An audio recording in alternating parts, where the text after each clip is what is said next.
नमस्कार सभी को। आज हम कक्षा 11 की समाजशास्त्र की ऑनलाइन क्लास में समाजशास्त्र परिचय फर्स्ट पाठ्य पुस्तक का पाठ 1 समाजशास्त्र में प्रयुक्त शब्दावली संकल्पनाएं एवं उसका उपयोग के अभ्यास प्रश्नोत्तर करेंगे। जिसका पहला प्रश्न आता है, समाजशास्त्र में हमें विशिष्ट शब्दावली और संकल्पनाओं के प्रयोग की आवश्यकता क्यों होती है? उत्तर, सामान्य ज्ञान के विपरीत किसी अन्य विज्ञान के सदृश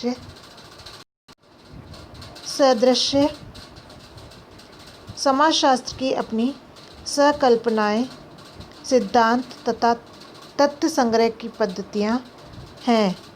किसी सामाजिक विज्ञान के रूप में समाजशास्त्र जिन सामाजिक वास्तविकताओं एवं क्रियाविधियों प्रविधियों जिनका अध्ययन करता है, कह रहे हैं कि किसी सामाजिक विज्ञान के रूप में समाजशास्त्र जिन सामाजिक वास्तविकताओं क्रियाओं विधियों प्रविधियों का जिनका अध्ययन करता है का किसी विशेष अर्थ की आवश्यकता नहीं पड़ती।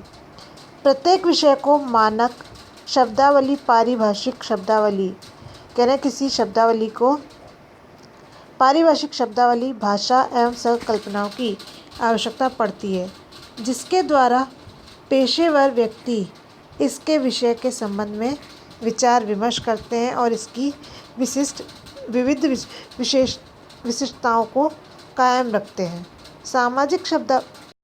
सामाजिक शब्दावली पर चर्चा करना है और अधिक महत्वपूर्ण बन जाता है, क्योंकि सामान्य उपयोग के दृष्टिकोण से उनका क्या तात्पर्य है, जिनके विविध अर्थ एवं संकेतार्थक हो सकते हैं। फिर दूसरा प्रश्न आता है, प्रश्न नंबर 2, समाज के सदस्य के रूप में आप समूहों में और विभिन्न समूहों के साथ अंतःक्रिया करते होंगे। समाजशास्त्रीय दृष्टिकोण से इन समूहों को आप किस प्रकार देखते हैं? तो इसका उत्तर इस प्रकार है। सामाजिक समूह का सरोकार सदस्यों या व्यक्तियों से है जो सदस्यता के औपचारिक या अनौपचारिक कसौटी के द्वारा परिभाषित किए जाते हैं तथा जो एकता के अनुभव का आदान प्रदान करते हैं या अंतःक्रिया के अपेक्षाकृत स्थिर प्रतिमानों द्वारा एक दूसरे से बंधे होते हैं। सामाजिक समूह के सदस्य समान विशेषताओं और उद्देश्य के आधार पर संबंधों को कायम करते हैं तथा एक दूसरे को प्रभावित करते हैं। सामाजिक समूह को इस प्रकार परिभाषित किया जा सकता है कि यह दो से अधिक व्यक्तियों की एक संगठित संरचना है, जिसमें व्यक्ति एक दूसरे के साथ अंतःक्रिया करते हैं, समान उद्देश्यों का आदान प्रदान करते हैं, एक दूसरे पर अन्यायोचित तथा स्वयं को किसी समूह का सदस्य समझते हैं। समूह की निम्नलिखित प्रमुख विशेषताएं हैं। एक, सामाजिक इकाई जिसमें 2 या 2 से अधिक व्यक्ति पाए जाते हैं जो स्वयं को किसी समूह के साथ अपनापन का भाव महसूस करते हैं। समूह की ये विशेषता एक समूह से दूसरे समूह से अंतर करने में मदद करती है। अब क्या कह रहे हैं कि एक सामाजिक इकाई जिसमें 2 या 2 से अधिक व्यक्ति पाए जाते हैं जो स्वयं को किसी समूह के साथ अपनापन का भाव महसूस करते हैं। समूह की ये विशेषता एक समूह को दूसरे समूह से अंतर करने में मदद करती है तथा समूह को उसकी पहचान प्रदान करती है। दूसरा आता है व्यक्तियों का एक उच्च समुच्चय जिसके समान प्रयोजन और उद्देश्य होते हैं। समूह या तो किसी दिए गए उद्देश्य के प्रति कार्य करता है या समूह के समक्ष निश्चित आशंकाओं से दूर हटकर कार्य करता है। निरंतर व्यवस्था करने के लिए अटल अंतःक्रिया और फिर चौथा आता है अंत्यक्रिया का एक स्थिर मानक होता है। यानी यहाँ पर कहा जा रहा है कि निरंतर व्यवस्था करने के लिए एक अटल अंत्यक्रिया है, फिर अंत्यक्रिया का एक स्थिर मानक होता है, समान प्रतिमानों और संरचनाओं की स्वीकृति है, व्यक्तियों का एक समुच्चय मतलब समूह, जो इस तथ्य पर अन्यायोचित है कि कोई क्या कर रहा है, इसका प्रभाव दूसरों पर भी पड़ रहा है। कह रहे हैं कि ये जो समूह है वो इस तथ्य पर आश्रित है कि कोई क्या कर रहा है, इसका प्रभाव दूसरों पर भी पड़ रहा है। यह भूमिका प्रतिमान परिस्थिति सशंकित शीतलता के समुच्चय के माध्यम से एक संगठित संरचना है। समाजशास्त्री, मानव विज्ञानी और समाज मनोवैज्ञानिक समूह को विभिन्न प्रकार से वर्गीकृत किया है। प्राथमिक और द्वैतिक समूह। बच्चों, समूह दो प्रकार के होते हैं, प्राथमिक और द्वैतिक। प्राथमिक समूह पूर्व स्थित बनावट है जो व्यक्ति प्राय प्राप्त करता है। कह रहे हैं कि प्राथमिक समूह जो है पूर्व स्थित बनावट है जो व्यक्ति प्राय प्राप्त करता है, जबकि द्वितीयक समूह वे समूह हैं जिनसे व्यक्ति अपनी स्वेच्छा से जुड़ता है। प्राथमिक समूह तो बनावट वाले होते हैं और द्वितीयक समूह वे होते हैं जिसमें व्यक्ति अपनी इच्छा के अनुसार जुड़ता है। उदाहरण के लिए परिवार, जाति, धर्म प्राथमिक समूह है। इसमें व्यक्ति की अपनी मनमानी नहीं होती, ये अपने आप इसमें जुड़ते हैं। और जबकि परिवार, धर्म ये इसके प्राथमिक समूह है, जबकि राजनीतिक दल की सदस्यता द्वितीयक समूह का उदाहरण है। और राजनीतिक दल की जो सदस्यता होती है वो द्वितीयक समूह का उदाहरण है, क्योंकि उसका कारण है कि उसमें व्यक्ति अपनी इच्छा के अनुसार ग्रहण करता है। प्राथमिक समूह में आमने सामने की अंतःक्रियाएं होती हैं, सदस्यों में भौतिक निकटता पाई जाती है, वे संवेदनशील बंधनों का आदान प्रदान करते हैं। प्राथमिक समूह व्यक्तिगत कार्य के केंद्र बिंदु हैं और विकास के प्रारंभिक चरण में व्यक्ति के मूल्यों तथा आदर्शों को विकसित करने में अहम भूमिका निभाते हैं। द्वितीयक समूह वे समूह हैं जहाँ सदस्यों के मध्य संबंधों का स्वरूप अवैयक्तिक है। अब कह रहे हैं कि द्वितीयक समूह वे समूह होते हैं जहाँ सदस्यों के संबंधों का स्वरूप जो है अवैयक्तिक है, अप्रत्यक्ष एवं कम तीव्र होता है। प्राथमिक समूह में सीमाएं कम पारगम्य होती हैं। इस समूह के सदस्यों के पास सदस्यता चुनने का कोई विकल्प नहीं होता है, जबकि जहाँ द्वितीयक समूह होते हैं, द्वितीयक समूह में समूह को छोड़ना या अपनाना आसान है। प्राथमिक समूह के पास सदस्यता चुनने का क्या है, कोई भी विकल्प नहीं है, कोई भी ऑप्शन नहीं है। लेकिन जहाँ पर द्वितीयक समूह की हम बात करते हैं तो द्वितीयक समूह में समूह को छोड़ना तथा अपनाना आसान होता है।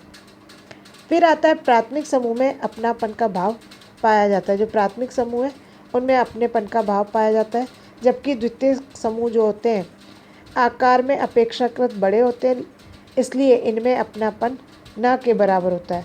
अब प्राथमिक समूह जो परिवार है, जाति है, धर्म है, परिवार है, जाति और धर्म प्राथमिक समूह है, इन समूह में अपनापन पाया जाता है। लेकिन जो द्वितीयक समूह है उनका आकार बड़ा होने के कारण इसमें अपनापन नहीं पाया जाता है। इसकी विशेषता औपचारिक तौर पर अनौपचारिक संबंधों से जानी जाती है। उदाहरण के लिए अब यहाँ उदाहरण देकर के समझाया गया है कि उदाहरण के लिए विद्यालय, कार्यालय, अस्पताल इत्यादि औपचारिक और अनौपचारिक समूह।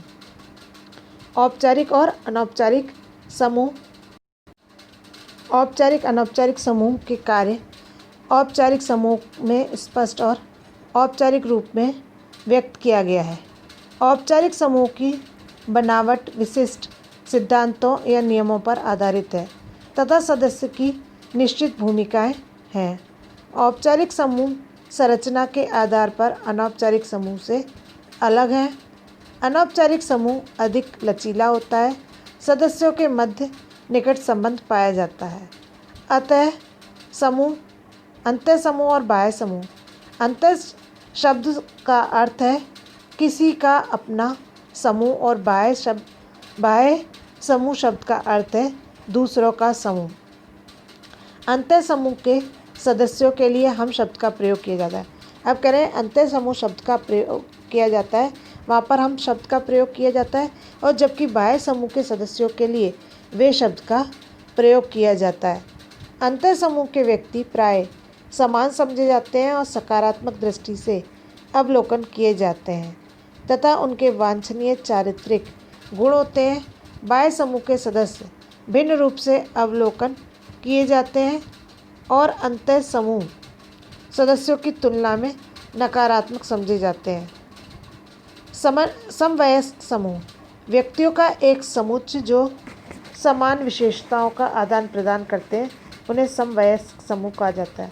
जैसे कि आयु, जातीयता या व्यवसाय स्वयं को एक विशिष्ट सामाजिक जन समूह समझते हैं और दूसरों के द्वारा स्वीकार किए जाते हैं। संदर्भ समूह। संदर्भ समूह शब्द की खोज हर्बर्ट हायमन के द्वारा की गई थी। कि संदर्भ समूह की खोज किसके द्वारा की गई थी? ये हर्बर्ट हायमन के द्वारा की गई थी। इम्पोर्टेंट है, परीक्षा में आता है। की गई थी। हायमन ने सदस्यता समूह जिसके लोग सदस्य होते हैं और संदर्भ समूह जिसकी तुलना में प्रयोग किया है के मध्य अंतर स्थापित किया जाता है। संदर्भ समूह एक सदस्यता समूह को भी हो सकता है या नहीं भी हो सकता। हम सभी के अपने अपने और आकांक्षा सामाजिक परिदृश्य में हम सभी सामाजिक दुनिया में निवास करते हैं। हम किसी समूह के प्रति मोहित या आकर्षित हो जाते हैं जो लगता है कि किसी अधिक सुखद जीवन की ओर अग्रसर है। जब हम यह लोगों या समूहों को देखते हैं तब हमें उनके समान बनने की गुप्त रूप से अभिलाषा करते हैं। जब कोई हमें अच्छा लगता है या उसको हम योग्य दिखते हैं तो हम उसके योग्य बनने की कोशिश करते हैं। हम उनके साथ अपनी पहचान बनानी आरंभ कर देते हैं। हम उनके गुणों को अंतरंग करते हैं, यानी कि आंतरिक रूप से अपनाने का प्रयास करते हैं। हम उनके स्वाभाविक प्रतिमानों तथा क्रियाविधि का भी अंतरंग करते हैं तथा ताकि हम उनकी तरह लगें।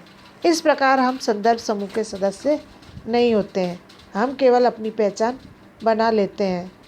न्यूकॉम्ब एक सामाजिक मनोवैज्ञानिक थे।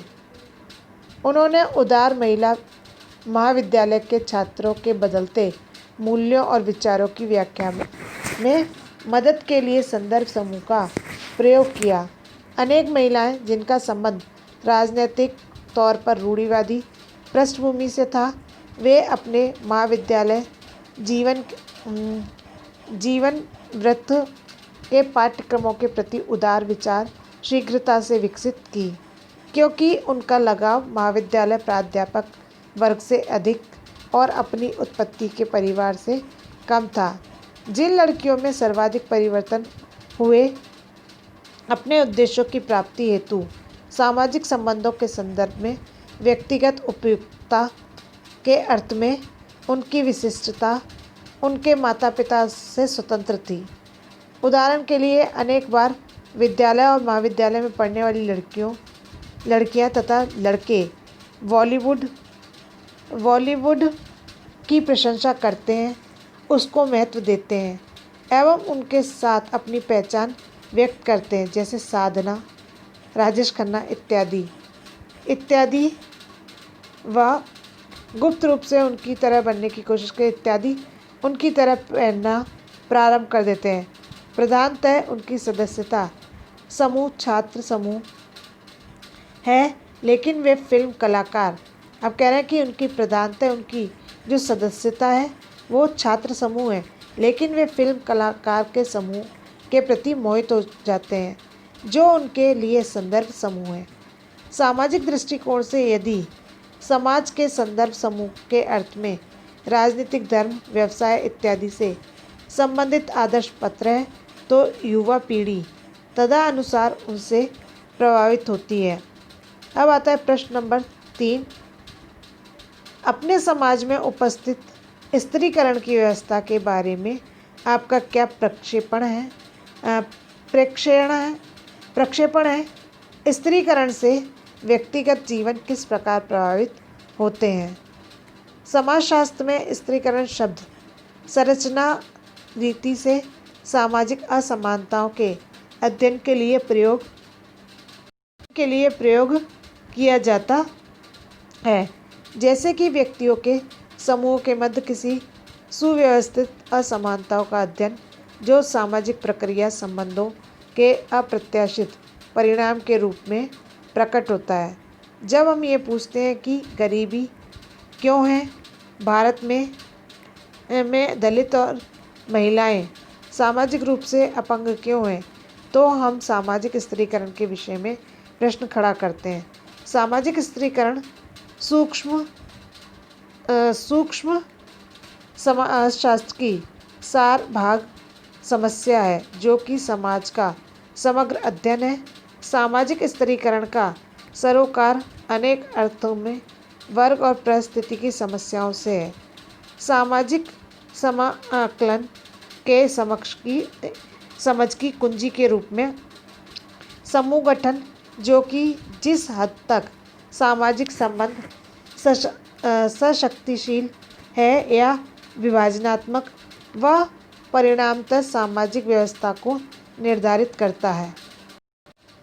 मैंने प्रेक्षण किया है कि हमारे समाज में स्त्रीकरण व्यवस्था संरचना का अस्तित्व भारतीय समाज के विविध समूहों के मध्य असमानता इत्यादि का द्योतक है। भारतीय समाज में संस्करण के स्तर पाए जाते हैं जो कि समाज के शिखर पर उच्चतम योग्य व्यक्ति और धरातल पर निम्नतम योग्य व्यक्ति। भारतीय समाज में आर्थिक विषमता, जिससे वर्ण व्यवस्था, जाति व्यवस्था इत्यादि का जन्म हुआ, स्त्रीकरण में महत्वपूर्ण भूमिका निभाती है।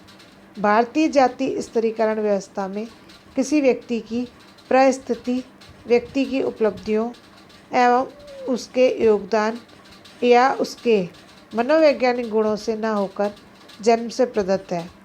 भारतीय समाज के इस स्त्रीकरण के विरुद्ध कुछ आशाएं हैं।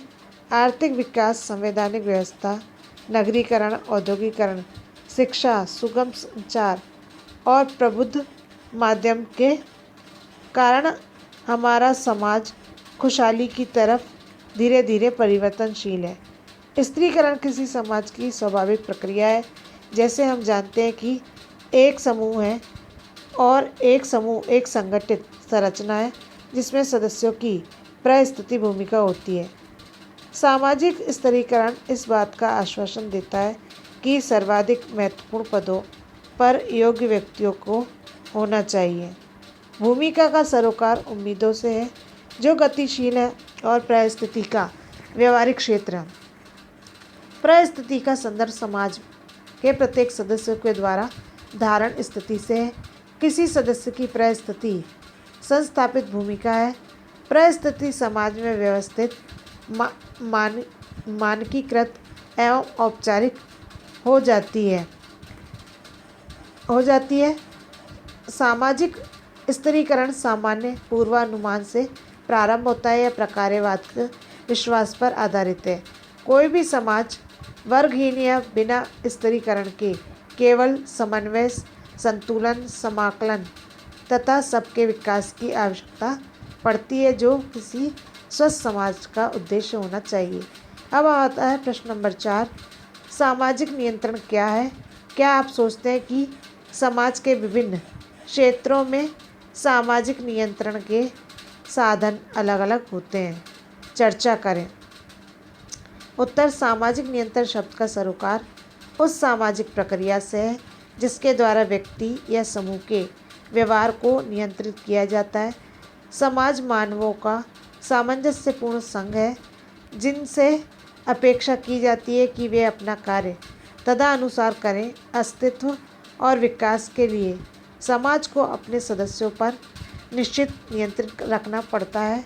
ऐसे नियंत्रणों को सामाजिक नियंत्रण कहा जाता है। परिणामतः सामाजिक नियंत्रण किसी भी समाज को परिष्कृत कर देने वाला लक्षण है।